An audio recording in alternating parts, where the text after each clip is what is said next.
Hello students, मैं English classes से PP sir. जैसा कि आपको पता है हमारा ऑनलाइन प्लेटफॉर्म काम कर रहा है केटी लैब। अब तक हम कंटिन्यू 8 सेल्फी कर चुके हैं। आज सेल्फी नंबर 9 की बारी है। आओ करके देखते हैं। वही पैटर्न है हमारा। अगर पहले दोनों क्वेश्चनों में क्या पता करना है, एरर पता करना है। तो क्वेश्चन नंबर 1 में क्या कह रहा है पढ़ के देख लीजिए फटाफट से। The furnitures had become old and rusty. जो फर्नीचर है वो हमारा पुराना हो गया है। कैसा हो गया? खुरदरा हो गया है, हल्कापन आ गया उसके अंदर। तो फर्नीचर अपने आप में कैसा नाउन होता है भैया जी? अनकाउंटेबल का सिंगुलर होता है। सीनरी है, मशीनरी है, पोइट्री है, इन्फॉर्मेशन है। फर्नीचर है, कैसे नाउन है? अनकाउंटेबल के सिंगुलर। ये ऐसे नाउन होते हैं इनमें कभी एस नहीं आता। तो इसका मतलब आप चेक करके देखो फर्नीचर में लग क्या रहा है भाई? एस लग रहा है। तो इसका मतलब यहाँ से कौन हटेगा? एस। तो आंसर कौन सा हो गया? A for apple. कौन सा आंसर होगा? A for apple. Question number 2 कह रहा है at his return we asked him many questions. आप चेक करके देखो फटाफट से। मैनी लग रहा है, मैनी। जहाँ मैनी आता है उसके बाद आने वाला नाउन कैसा होगा भाई? काउंटेबल। कैसा होगा? काउंटेबल। और काउंटेबल में भी प्लूरल होगा। कैसा होगा? प्लूरल। काउंटेबल तो होगा लेकिन काउंटेबल में भी कैसा होगा? प्लूरल होगा। देखो अब क्या कह रहा है? एट हिज रिटर्न, उसके वापस आने पर की स्पेलिंग क्या होती है? ऑन। क्या होती है? ऑन। तो एट की पर क्या आएगा? ऑन आएगा। आंसर कौन सा हुआ? ए। कौन सा आंसर हुआ भाई? ए। चलो फिल इन द ब्लैंक्स कह रहा है क्वेश्चन नंबर 3 में। Fill in the blanks check करके देखो आप फटाफट से। Mr and Mrs Joshi go for a खाली जगह walk just before dinner. Mr Mrs Joshi dinner करने से ठीक पहले किस पर गए भैया जी? वॉक पे गए, घूमने के लिए गए। अब वो कैसे घूमे? धीरे धीरे घूमे या तेजी से घूमे? कैसे घूमे वो हम देखेंगे। आप देखो वाइब्रेंट माने होता है भैया जी हलचल होती है। वाइब्रेंट माने क्या होता है? हलचल, वाइब्रेशन पड़ा होगा। ब्रिस्क माने होता है तेजी से, तेजी से चलना। तेजी से चलना फिरना ब्रिस्क होता है। विवेशियस जानते हो कौन होता है? सजीव, जिंदा, एनर्जेटिक, ऊर्जावान। स्लो माने क्या होता है? धीमे। तो मिस्टर मिसेज जोशी वॉक पे गए डिनर से पहले। तो कैसे घूमे होंगे, कैसे चले होंगे? वो तेजी से चले होंगे। तो क्या आना चाहिए भाई? ब्रिस्क। क्या आना चाहिए? ब्रिस्क। मैं आपको बता रहा हूँ बार बार इस तरह के क्वेश्चन आपके एग्जाम में एक क्वेश्चन आता ही आता है इस तरह का कि 4 ऑप्शन दे रखे होते हैं उसके। उस क्वेश्चन में सेंस के अकॉर्डिंग आपको सबसे सटीक वर्ड होता है 4 ऑप्शन के हिसाब से वो उसमें रखना होता है। इस क्वेश्चन को बच्चा गलत करके आता है तो आपका क्वेश्चन गलत नहीं होना चाहिए। हर तरह के क्वेश्चन आपको करवाए जा रहे हैं। चलते हैं आगे। फिल इन द ब्लैंक्स दे रखा है वेट गेन और weight loss is not good for your body. आपका वेट कम हो रहा है, बढ़ रहा है, इस तरह की चीजें आपकी स्वास्थ्य के लिए अच्छी नहीं है। चेक करके देखेंगे। एक्सप्लोसिव माने क्या होता है? विस्फोटक। एक्सप्लोसिव माने क्या होता है? विस्फोटक। एक्सप्रेसिव माने क्या होता है? एक्सप्रेशन देना, भाव को व्यक्त करना, एडजेक्टिव होता है उसका एक्सप्रेशन का। एक्सटेंसिव माने क्या होता है? अत्यधिक। एक्सटेंड पड़ा होगा, बढ़ाना, अत्यधिक। एक्सेसिव माने क्या होता है? क्षमता से ज्यादा, अत्यधिक। तो वही तो कह रहा है कि क्षमता से ज़्यादा चीज़ों का कम होना या बढ़ना हमारे स्वास्थ्य के लिए कैसा है भैया जी? खतरनाक है। तो इसका मतलब क्या आना चाहिए? एक्सेसिव। क्या आना चाहिए? एक्सेसिव। आंसर कौन सा होगा? D for daily. सही पूछा है, इंप्रूवमेंट करके देखना है। ही रिसीव्ड, उसने प्राप्त किया many praises for his latest invention. बहुत सारी प्रशंसा मिली है उसको। तो प्रेज अपने आप में नाउन कैसा है? अनकाउंटेबल का सिंगुलर। अनकाउंटेबल का सिंगुलर। अब उसमें कभी एस आएगा नहीं। अब मैनी के साथ में काउंटेबल आता है, वहाँ अनकाउंटेबल लग रहा है तो वो तो गलत हो गया। तो मैनी के साथ में अनकाउंटेबल लगाने के लिए हमें क्या चाहिए? मच। फिर मच आएगा तो मच के साथ में नाउन कैसा आना चाहिए? सिंगुलर। आप चेक करके देखो फटाफट से। यहाँ पे प्रेजेस लग रहा है, ऑप्शन गलत। यहाँ पे प्रेजेस लग रहा है, ऑप्शन गलत। ये गलत है तो बचा कौन सा? बी।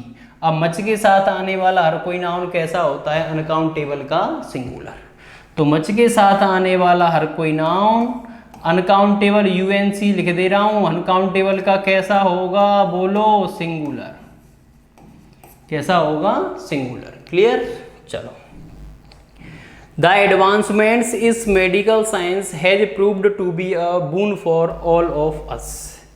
जो आधुनिकीकरण है हमारे मेडिकल साइंस का वो हमारे लिए एक क्या साबित होगा, वरदान। बून का मतलब कौन होता है पता है, वरदान होता है। बून का मतलब कौन होता है, वरदान साबित होगा। एडवांसमेंट में क्या लग रहा है आप चेक करके देखना फटाफट से, एस। जब एस लग रहा है तो ये अपने आप में हुआ कैसा, सिंगुलर के प्लूरल, प्लूरल हुआ। जब प्लूरल हुआ तो वर्ब भी कैसी आनी चाहिए, प्लूरल आनी चाहिए। आप चेक करके देखो फटाफट से, हैज का क्या होना चाहिए, बोलो हैव। हैज का क्या होना चाहिए, हैव। अब आंसर चेक करके देखो फटाफट से, कौन सा आंसर होगा, सी फॉर चेन्नई। तो इतनी आपको प्रैक्टिस करवाई जा रही है, पैटर्न बदल बदल के, कि आपका क्वेश्चन एग्जाम में बिल्कुल सही होना चाहिए। फर्क इस बात का है कि जो भी प्रैक्टिस करवाई जा रही है, इसको वीडियो को 1 बार 2 बार 3 बार जितना हो सकता है मैक्सिमम आप घर पे करके देखना, चीज़ों को समझ के देखना। ठीक, next, choose the word opposite. Opposite पूछा है भैया जी, क्या पूछा है, अपोजिट। अपोजिट का मतलब क्या पूछा है, एंटोनियम पूछा है। क्या पूछा है भाई, एंटोनियम पूछा है, देख लेते हैं।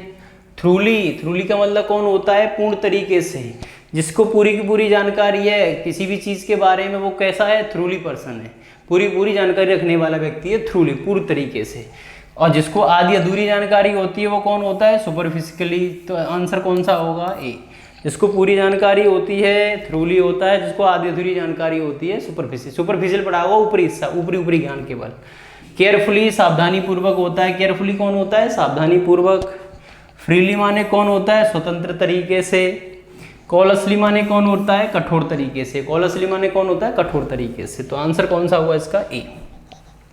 आगे कह रहा है आपसे, चेक करके देखो फटाफट से, एनिमिटी, इसका भी एंटोनियम पूछा है। वोकैब वाली वीडियो में कराया भी है। एनिमिटी शत्रुता, रंजिश, दुश्मनी। शत्रुता, रंजिश, दुश्मनी। रिवलरी माने भी कौन होती है भैया, प्रतिद्वंदता। रिवलरी प्रतिद्वंदता, रंजिश दुश्मनी। एमिकेबिलिटी कौन होती है, मित्रता। कौन होती है भाई, मित्रता। तो दुश्मनी का आंसर क्या होगा, मित्रता। आंसर कौन सा होगा इसका, बी। एनिमोसिटी कौन होता है, एनिमोसिटी द्वेष, नफरत, क्रूरता, निर्दयता, एनिमोसिटी होती है। प्रॉक्सिमिटी निकटता, समीप, पास। प्रॉक्सिमिटी कौन होता है, निकटता, समीप, पास। तो आंसर कौन सा होगा, बी। आगे कह रहा है सिनोनिम पूछा है। क्या पूछा है, सिनोनिम। क्या पूछा है भाई, सिनोनिम पूछा। आप चेक करके देखें फटाफट से। ट्रैंकिल दे रखा है, क्या दे रखा है, ट्रैंकिल। ट्रैंकिल माने कौन होता है, शांत प्रिय। ट्रैंकिल माने कौन होता है, शांत प्रिय। कोई व्यक्ति बोले हाउ आर यू, आप कहते हैं आई एम ट्रैंकिल, सब ठीक ठाक चल रहा है, शांति से चल रहा है, ट्रैंकिल होता है। ट्रेमेंडस भयंकर, अत्यधिक होता है। ट्रेमेंडस कौन होता है, अत्यधिक या भयंकर। डायनामिक कौन होता है, गतिकी। डायनामिक कौन होता है, गतिकी। ट्रीचरस माने कौन होता है, अश्लील, असभ्य। ट्रीचरस माने कौन होता है, अश्लील, असभ्य, घिनौना व्यक्ति। पीसफुल, शांत प्रिय। पीसफुल कौन होगा, शांत प्रिय। तो आंसर कौन सा होगा, डी फॉर दिल्ली। कौन सा आंसर होगा, डी फॉर दिल्ली, पीसफुल। सर्क्यूटस देखो फटाफट से। सर्क्यूटस कौन होता है, घुमावदार। सर्क्यूटस कौन होता है, घुमावदार। क्या कह रहा है पहला ऑप्शन, शॉर्ट माने कौन होता है, कम। चेक करके देखो फटाफट से। राउंड अबाउट का मतलब कौन हो जाएगा, घुमावदार। राउंड अबाउट का मतलब क्या हो जाएगा, घुमावदार। सर्कुलर कौन होता है, वृत्तीय। सर्कुलर कौन होता है, वृत्तीय। डिफरेंट माने कौन होगा, भिन्न भिन्न। तो आंसर कौन सा हुआ इसका, B for Bombay. Choose the alternative which best expresses the meaning of the given idiom phrase. Idiom phrase का मीनिंग पूछा है कि जो इडियम फ्रेज अंडरलाइनिंग करके दे रखा है इसका क्या मतलब है। तो हर बार आपको इडियम फ्रेज जो भी करवाए जा रहे हैं पेपर में सब डिफरेंट वाले हैं, कोई रिपीटेड नहीं होगा। देखो, the piece of parental property, जो हमारी पैतृक संपत्ति है, हैज क्रिएटेड, उसने पैदा कर दिया है, बैड ब्लड, खुली दुश्मनी को, रंजिश को पैदा कर दिया है, बिटवीन द टू ब्रदर, दो भाइयों के बीच में। तो जो पैतृक संपत्ति है माँ बाप की हमारी, उसके बंटवारे को लेकर दोनों भाइयों के बीच में इसमें क्या चल रहा है, झगड़ा चल रहा है, रंजिश चल रही है, दुश्मनी चल रही है। तो इसका मतलब दुश्मनी, रंजिश का मतलब कौन होता है, एनिमिटी। देखो तो आंसर कौन सा होगा, सी फॉर चेन्नई। अभी कराया बुक में एनिमिटी, रंजिश, दुश्मनी, क्लियर। चलो, Since you could not accept a timely warning, it is no use repenting now. Repenting का मतलब पश्चाताप करना होता है, repent का मतलब पश्चाताप करना। Why cry over spilled milk? दूध वगैरह उफन जाता है उसको हम लोग इंग्लिश में स्पिल्ट बोलते हैं। दूध वगैरह उफन जाता है उसको कहते हैं स्पिल्ट कहते हैं। अब वो कह रहा है दूध उफन गया है तो बेकार में क्यों रो रहे हो भाई, तो इसका मतलब व्यर्थ पछतावा होता है। क्राई ओवर स्पिल्ड मिल्क का मतलब होता है व्यर्थ पछतावा, बेकार में पश्चाताप कर रहे हैं किसी भी चीज का, नुकसान हो गया तो हो गया, व्यर्थ पछतावा, व्यर्थ पछतावा। तो आंसर टू रिग्रेट यूजलेसली, व्यर्थ का क्या, पश्चाताप करना। आगे कह रहा है करेक्ट सीक्वेंस चेक करके देखो, बताया था इसका एक तरीका, जो पहला पॉइंट होता है वो तो पहला का पहला रहेगा, जो 6 होता है वो 6 का 6 रहेगा। ये जो 4 पॉइंट दे रखे हैं इनमें से सीक्वेंस में लगा के आपको देखना है कौन सा वाला ऑप्शन बनेगा। क्लियर, चलो करके देख लेते हैं। The camel has tough leathery lips, जो कैमल होता है उसके कठोर मृदुल तरीके के कौन होते हैं, लिप्स होते हैं। चौड़े मृदुल तरीके कौन होते हैं, लिप्स होते हैं, होठ। That will not sink in the sand, that will not sink in the sand, तो ये तो पहला का पहला रहेगा। वो जो बालू होती है उसमें धंसते नहीं है, क्या नहीं धंसते हैं देखेंगे। And reserve of food supply, और खाने पीने की उसके पास में पूरी पूर्ति होती है, कोई कमी नहीं रहती है। ब्रॉड एंड फीट, उसके पैर कैसे होते हैं, चौड़े। Capable of consuming the coarse vegetation, उसके पास में जो खपत होती है खाने पीने की उन सारी की सारी चीज़ों की वो भी पर्याप्त मात्रा में है। इन इट्स हम्स, हम्स का मतलब होता है जो कैमल होता है उसके शरीर पे जो पीठ पे देखा होगा कुबड़ सा होता है निकला हुआ ऊपर की ओर, उस पर खाने पीने की चीज़ों को रख के फिर लेके जाते हैं, उस पर कुबड़ होता है ऊपर निकला हुआ, उसको कहते हैं हम लोग हम्स। क्लियर, देखो कैमल है टफ लेती लिप्स, लिप्स होते हैं भैया जी।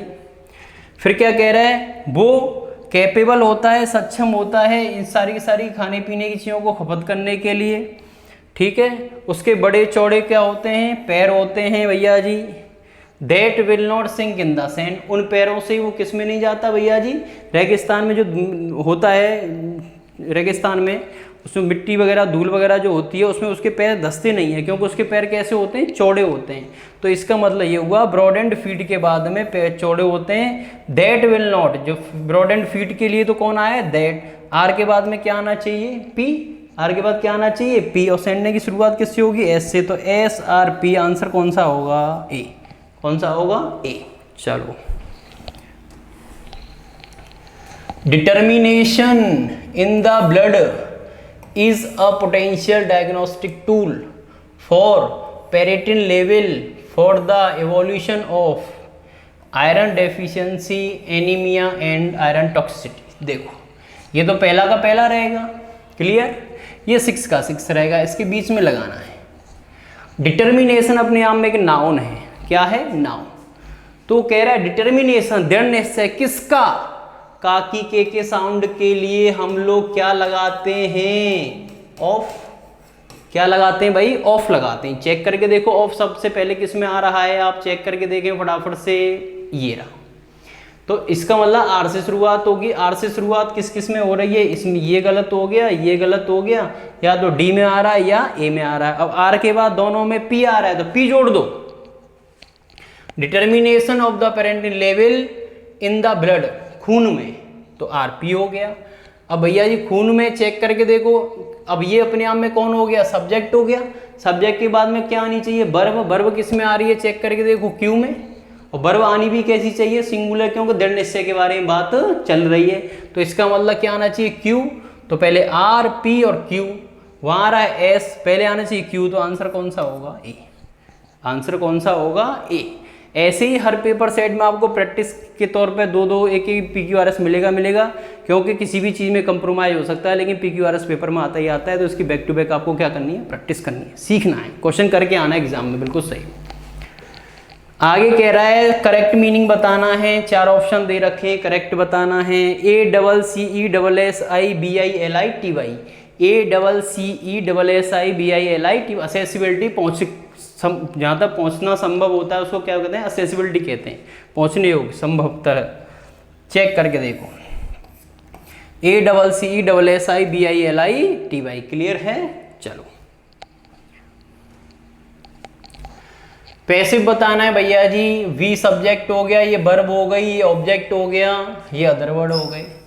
अदरवर्ड हो गए। डरना नहीं है कि पहले आ रहा है फाउंड फिर ब्रोकन आ रहा है, ऐसा कुछ नहीं है। जो बेसिक कॉन्सेप्ट होता है वही करना है हमें बस।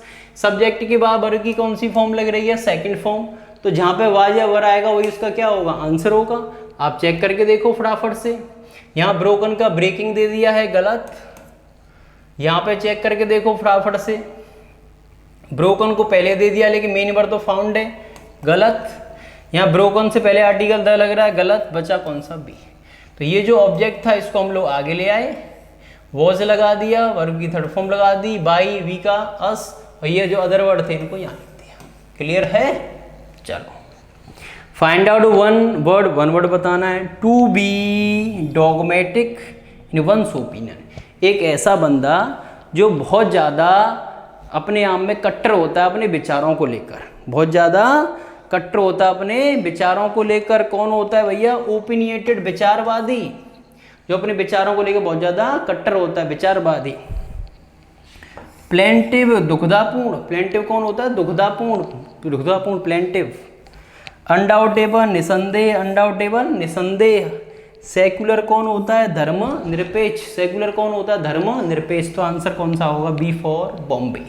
डॉगमेटिक कट्टर होता है, हठधर्मी होता है, याद रखना। एन एग्रीमेंट, एक सहमति होती है दो देशों के बीच में या समूहों के बीच में कि वो बिल्कुल भी लड़ाई नहीं करेंगे, उसको हम लोग कहते हैं संघर्ष विराम। क्या? सीज फायर, संघर्ष विराम। क्या? Cease fire. कंप्रोमाइज कौन होता है? समझौता, कंप्रोमाइज कौन होता है? समझौता। प्रोटोकॉल कौन होता है? नमूना, ढांचा, प्रोटोकॉल। आउटपोस्ट कौन होता है? चौकी, सेना की 4 चौकियों को उड़ा दिया गया आतंकवादियों के द्वारा, तो आउटपोस्ट होता है, चौकी होती हैं।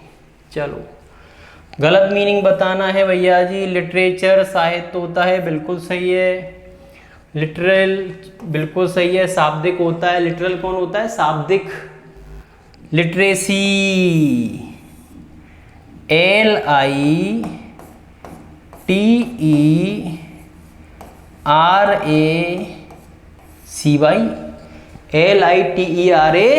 लिटरेसी, ये आएगा, ई की जगह पर ए आएगा।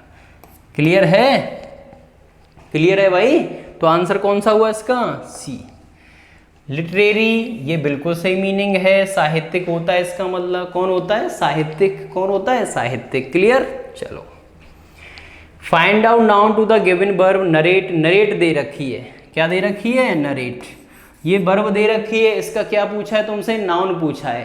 क्या बताया था? वर्ब में ION लगने पर नाउन बनता है, IVE लगने पर एडजेक्टिव बनता है। तो ION किस में आ रहा है? चेक करके देखो फटाफट से, किस में आ रहा है? ए में। तो आंसर कौन सा हुआ?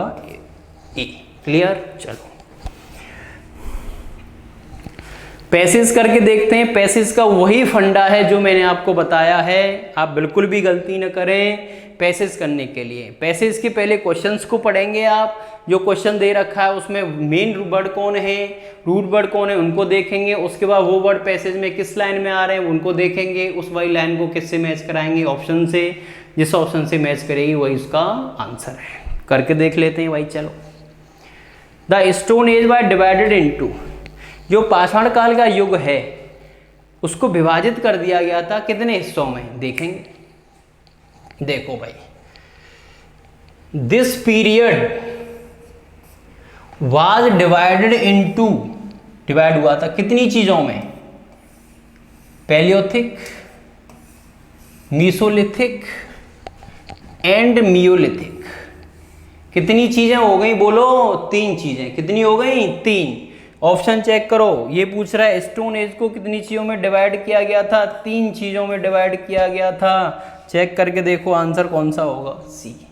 कौन सा आंसर होगा? सी। तो मैंने आपको बार बार बता रहा हूँ कि पैसेज करने का सबसे आसान तरीका यह है कि पैसेज के मेन वर्ड, रूट वर्ड कौन है, उनको पैसेज की लाइन में देखो, उनको ऑप्शन से मैच कराओ, वही उसका क्या होगा? आंसर। क्लियर? चलो क्या कह रहा है? What developed first in the Palaeolithic period. Check करके देखो, पैलियोथिक पीरियड में फर्स्ट में क्या पैदा हुई थी, किस चीज के बारे में बात की गई थी, वो आप देखेंगे फटाफट। देखो भाई, पहले तो वो वाला पीरियड देखो, पैलियोथिक पीरियड है किसमें? चेक करके देखो। During the first period during the first, उसी के बारे में तो पूछा है। First period the first hatchet and the use of fire. लकड़ी का अग्नि कैसे बनेगी, खाना पीना कैसे पकेगा, ये सीखा गया। तो वही तो कह रहा है, पहले पीरियड में क्या सीखा था भैया? The first हैचिट। आंसर कौन सा होगा? सी। क्लियर? चलो, ये तरीका होता है करने का, सबसे आसान। For how many years did Mesolithic as exist? कितने साल तक मेसोलिथिक कहाँ पे आया है? चेक करके देखो आप फटाफट से। ये रहा ड्यूरिंग द मेसोलिथिक एज, यहाँ पे 8000 से 6000, 8000 से 6000। क्लियर है? 8000 और 6000 का डिफरेंस कितना हुआ? 2000। चेक करके देखो फटाफट से, कौन सा आंसर हुआ? ए। क्लियर? चलो आगे। Which period lasted longest? Last अंत में जाके कौन सा पीरियड सबसे ज्यादा रहा था? चेक करके देखेंगे फटाफट से। देखो इन दोनों का डिफरेंस कितना रहा था? 2000। कितना रहता था? 2000। चलो आगे फटाफट से। इनका डिफरेंस कितना रहा था? 3000। कितना रहा था? 3000। क्लियर है? तो इसका मतलब वो 2000 और ये कितना रहा? 3000। तो इसका मतलब ये कौन से पीरियड की बात है? न्यूलिथिक। चेक करके देखो फटाफट से। और आगे देख लेते हैं मेसोलिथिक का। मेसोलिथिक चेक करके देखो फटाफट से। And Neolithic ages during the first period 2 million to. Check करके देखो the first period 2 million to the first hatchet and. Check करके देखो फटाफट। तो कौन सा रहा था? About 1 million years in the Palaeolithic age people were forced to seek shelter. Check करके देखो फटाफट, कौन सा रहा था भाई? पैलियोथिक। कौन सा आंसर होगा? ए। आगे कह रहा है वो when did people create governments? Check करके देखो 14th century AD the neolithic age 6000 3000 so human domestic keep ये डॉट गवर्नमेंट क्रिएटिंग। चेक करके देखो 6000 से 3000। चेक करके देखो आंसर कौन सा होगा? सी। 6000 से 3000। तो जहाँ तक है जितने भी क्वेश्चंस कराएं वो आपको बहुत अच्छे से समझ आ गए होंगे। तो आज के लिए जो 25 क्वेश्चंस कराएं इनको आप घर जाके दोबारा से करके देखेंगे। जो भी दिक्कत होती है आप बताएंगे बिल्कुल। और जितनी भी सेल्फी आपको करवाई जा रही है उनको कंटिन्यू रखना है। वोकैब की भी वीडियो आपको बहुत जल्दी ही मिल जाएगी, उसको भी आपको देखना है। बहुत अच्छी तरीके से वोकैब का पैटर्न तैयार किया गया आपके लिए। तो आज के लिए इतना ही। बहुत बहुत धन्यवाद।